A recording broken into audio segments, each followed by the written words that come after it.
सोफे पर दीदी और जीजू बैठे थे, बहुत करीब करीब। दीदी का सिर जीजू के कंधे पर टिका था और जीजू का हाथ दीदी की कमर पर लिपटा हुआ।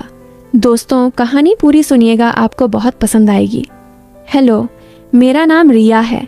उम्र अभी 21 की हो गई और मैं वो लड़की हूँ जिसे देखकर लोग 2 बार मुड़कर देखते हैं। ना ज़्यादा गोरी ना ज़्यादा काली, बस बीच की रंगत जो धूप में चमकती है। मेरी कमर इतनी पतली कि हाथ की 2 उंगलियों से नापी जा सकती है और ऊपर का हिस्सा ऐसा कि कुर्ता पहनूं तो थोड़ा सा उभार दिख ही जाता है।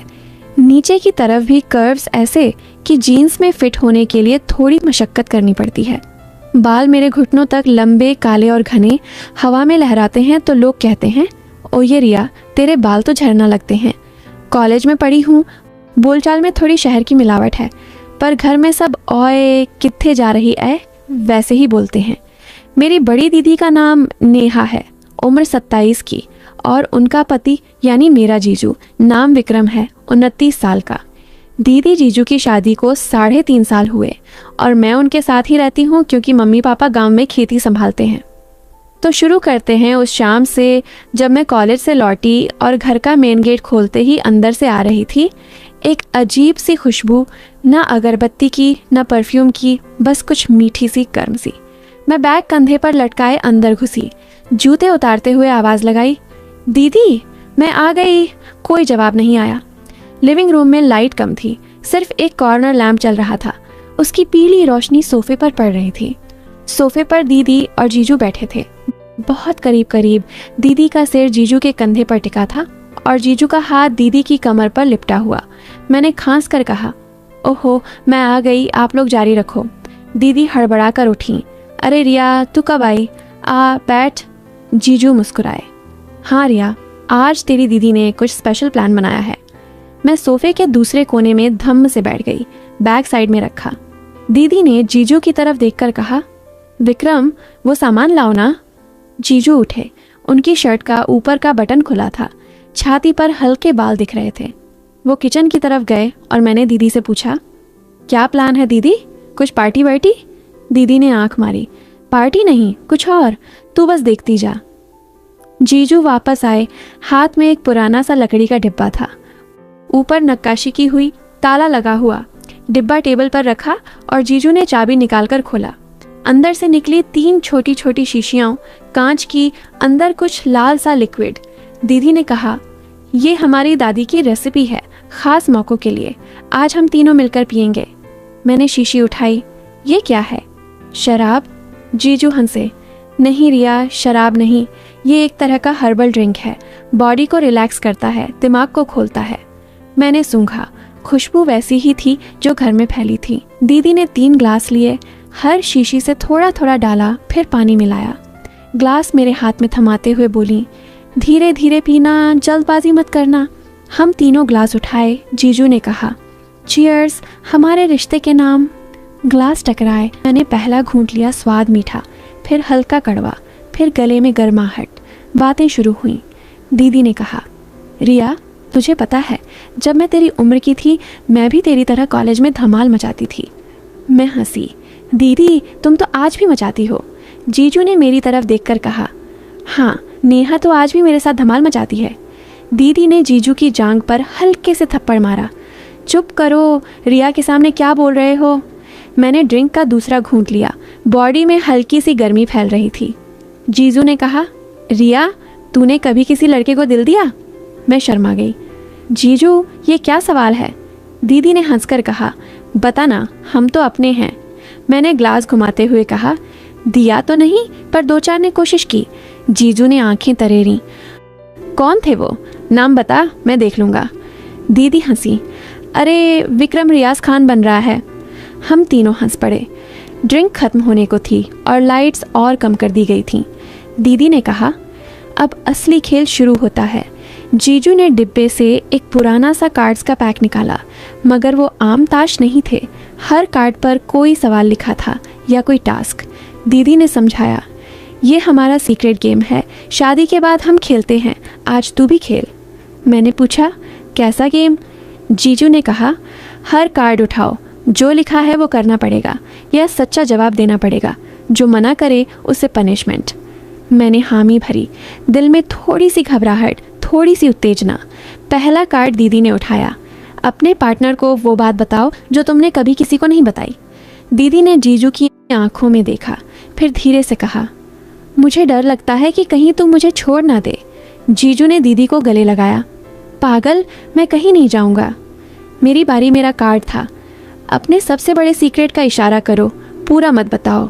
मैंने सोचा, फिर जीजू और दीदी को देखकर कहा, मुझे लगता है कि मैं किसी अपने को बहुत चाहती हूँ मगर बोल नहीं पाती। दीदी ने भौहें चढ़ाईं। किसको? मैंने मुस्कुराकर कहा, इशारा ही तो करना है। जीजू की नज़र मुझ पर टिकी रही थोड़ी देर तक। गेम आगे बढ़ा। जीजू का कार्ड, अपने पार्टनर के शरीर का वो हिस्सा छुओ जो तुम्हें सबसे पसंद है। दीदी हंस पड़ी। जीजू ने दीदी की कमर पर हाथ फेरा। ये वाली। दीदी ने मुझे देखकर कहा, रिया तू शर्मा मत। मेरा अगला कार्ड, अपने बगल वाले व्यक्ति को कुछ ऐसा कहो जो उसे सरप्राइज कर दे। मैंने जीजू की तरफ देखा, दिल धड़क रहा था। फिर धीरे से कहा, जीजू मुझे लगता है आप बहुत हॉट लगते हो जब गुस्सा करते हो। जीजू चौंके, फिर हंसे। अरे वाह, ये तो नई बात है। दीदी ने मेरी तरफ देखा, आंखों में कुछ था मगर वो हंसती। ड्रिंक का असर बढ़ रहा था, कमरे में हल्की सी धुंध सी लग रही थी। फिर एक कार्ड आया दीदी के लिए, अपने पार्टनर को किस करो मगर आंखें बंद करके। दीदी ने आंखें बंद की। जीजू ने दीदी को किस किया, लंबा वाला। मैं देखती रही, दिल में कुछ अजीब सा। मेरा कार्ड, अपने बगल वाले को मसाज दो, 2 मिनट। मैं हड़बड़ा गई। जीजू मेरे बगल में थे। दीदी ने कहा, करना रिया, गेम है। मैंने जीजू के कंधे पर हाथ रखा, धीरे धीरे मसाज करने लगी। जीजू की बॉडी गर्म थी। जीजू ने आंखें बंद कर लीं। वाह रिया, तेरे हाथ तो जादू कर रहे हैं। 2 मिनट बीते मगर लगा बहुत लंबे। दीदी मुस्कुरा रही थी। गेम और आगे बढ़ा। कार्ड्स अब और बोल्ड हो रहे थे। एक कार्ड जीजू के लिए, अपने पार्टनर को गोद में बिठाओ। जीजू ने दीदी को गोद में उठाया। दीदी हंस रही थी। मेरा कार्ड, अपने बगल वाले को कुछ ऐसा ईयर में फुसफुसाओ जो सिर्फ वो सुने। मैंने जीजू के कान के पास मुंह ले जाकर धीरे से कहा, आपकी खुशबू मुझे पागल कर देती है। जीजू ने सिर घुमाया, मेरी आंखों में देखा। कुछ कहने को थे मगर रुक गए। दीदी ने पूछा, क्या कहा रिया? मैंने कहा, सीक्रेट। रात गहरा रही थी, बाहर हवा चल रही थी, पेड़ों की पत्तियां सरसरा रही थीं। ड्रिंक खत्म हो चुकी थी मगर असर बरकरार था। दीदी ने कहा, अब लास्ट राउंड। आखिरी कार्ड तीनों के लिए एक साथ, अपने सबसे बड़े डर का सामना करो। कमरे में सन्नाटा हो गया। दीदी ने पहले बोला, मुझे डर है कि कहीं हमारा रिश्ता कमज़ोर ना पड़ जाए। जीजू ने कहा, मुझे डर है कि मैं तुम दोनों को खुश न रख पाऊँ। मैं चुप रही, फिर धीरे से कहा, मुझे डर है कि मैं जो चाहती हूँ वो गलत है। दीदी ने मेरी तरफ देखा, क्या चाहती है रिया? मैंने सिर झुका लिया। जीजू ने कहा, बता दे, हम हैं ना? फिर अचानक दीदी ने डिब्बा बंद किया। बस, गेम खत्म, अब सोने का टाइम। मैं उठी, कमरे में जाने लगी मगर पैर लड़खड़ा रहे थे। जीजू ने मेरी बाँह पकड़ी। रिया संभल, उनका स्पर्श गर्म था। दीदी पीछे से आई। रिया तो हमारे साथ सोएगी, पुराना रूम ठंडा है। मैंने हामी भरी। हम तीनों मास्टर बेडरूम में गए। बड़ा सा बेड, दीदी बीच में, मैं एक तरफ, जीजू दूसरी तरफ। लाइट बंद हुई, अंधेरा छा गया। दीदी की सांसें सुनाई दे रही थीं, जीजू की भी। मैं बीच में लेटी रही, दिल धड़क रहा था। रात भर नींद नहीं आई।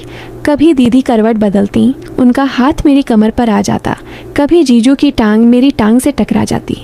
सुबह की पहली किरण खिड़की से आई। मैं उठी तो दीदी और जीजू अब भी सो रहे थे।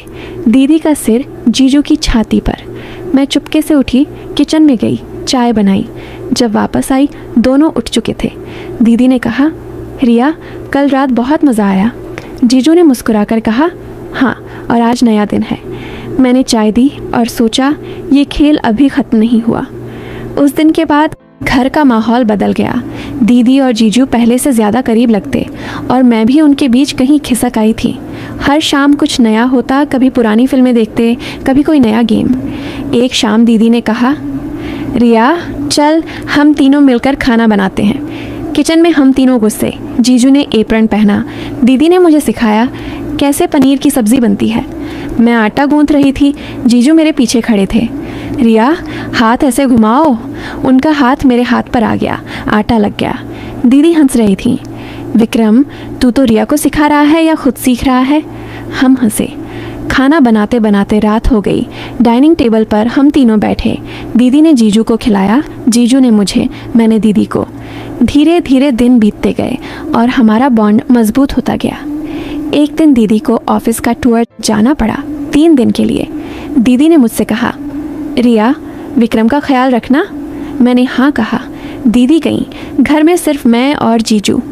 पहली शाम अजीब लगी। डिनर किया, फिर जीजू ने कहा, रिया चल बालकनी में बैठते हैं। हम बालकनी में गए। ठंडी हवा चल रही थी। जीजू ने बियर निकाली। पिएगी? मैंने मना किया, मगर वो खुद पीने लगे। बातें होने लगीं कॉलेज की, उनकी जॉब की, मेरे सपनों की। जीजू ने कहा, रिया तू बहुत स्पेशल है। मैंने पूछा, कैसे? वो चुप रहे, फिर बोले, जैसे तू है वैसे ही। रात गहरी हुई, मैं सोने चली गई, मगर दिल में कुछ था। दूसरे दिन सुबह जीजू ने ब्रेकफास्ट बनाया। मैं उठी तो टेबल पर पराठे, अचार, दही। हमने साथ खाया। फिर जीजू ने कहा, चल आज मार्केट चलते हैं, कुछ सामान लाना है। हम मार्केट गए। जीजू ने मेरे लिए एक ड्रेस चुनी, ये ट्राई कर। मैं ट्रायल रूम में गई। ड्रेस टाइट थी, बॉडी को हक कर रही थी। बाहर आई तो जीजू की आंखें चमक उठीं। वाह रिया, कातिल लग रही है। मैं शर्मा गई। सामान लेकर घर आए। शाम को दीदी का फ़ोन आया। सब ठीक? मैंने कहा, हाँ दीदी, जीजू बहुत ख्याल रख रहे हैं। दीदी हंसी। तीसरे दिन दीदी वापस आईं। उनके साथ ढेर सारी चॉकलेट्स और एक सरप्राइज़। उन्होंने कहा, हम तीनों कहीं घूमने चलेंगे अगले वीकेंड। हमने प्लान बनाया, एक हिल स्टेशन। वीकेंड आया, हम कार में निकले। मैं आगे बैठी, दीदी पीछे। रास्ते में गाने, मस्ती। जीजू ड्राइव कर रहे थे, मैं उनका फेवरेट गाना गा रही थी। होटल पहुँचे। 2 रूम बुक थे, एक दीदी जीजू का, एक मेरा। मगर दीदी ने कहा, रिया आज तू हमारे साथ रहेगी, डर लगता है। मैं हंसी। दीदी मैं बड़ी हो गई हूँ। मगर रात को उनके रूम में चली गई। बड़ा सा बेड, हम तीनों फिर वैसे ही। वहाँ 3 दिन हमने खूब मज़े किए। सुबह ट्रैकिंग, दोपहर को लोकल खाना, शाम को बॉनफायर। आखिरी शाम बॉनफायर के पास हम बैठे। दीदी ने कहा, रिया हमें तुझसे कुछ कहना है। मैं चौंकी। जीजू ने दीदी का हाथ थामा। हम सोच रहे हैं कि फैमिली बढ़ाई जाए। मैं समझी नहीं। मतलब? दीदी ने मुस्कुराकर कहा, हमें बच्चा चाहिए और तू हमारी फैमिली का हिस्सा है, तो तू भी इसमें शामिल है। मैं हंस पड़ी। दीदी मैं क्या करूँगी? जीजू ने कहा, तू हमारी सपोर्ट सिस्टम है हमेशा। वापस घर आए और ज़िंदगी फिर पटरी पर। मगर अब कुछ अलग था। दीदी प्रेग्नेंट हो गई। 9 महीने बाद एक प्यारी सी बेटी हुई। नाम रखा मिष्टी। मैं मासी बन गई। दीदी जीजू अब और करीब और मैं उनके बीच की कड़ी। कभी कभी पुराना डिब्बा खुलता, मगर अब कार्ड्स अलग थे। मिष्टी के लिए लोरी, मिष्टी के लिए कहानियाँ। आज जब मैं पीछे मुड़कर देखती हूँ तो समझ आता है, वो सस्पेंस, वो गर्मी, वो स्पर्श, सब कुछ था एक मजबूत रिश्ते की नींव रखने के लिए। थोड़ी सी मसाला, थोड़ा सा प्यार और ढेर सारा भरोसा।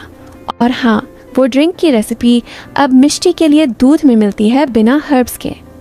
बस यही थी हमारी कहानी। ना कोई गलत हुआ, ना कोई गलत सोचा। बस 3 लोग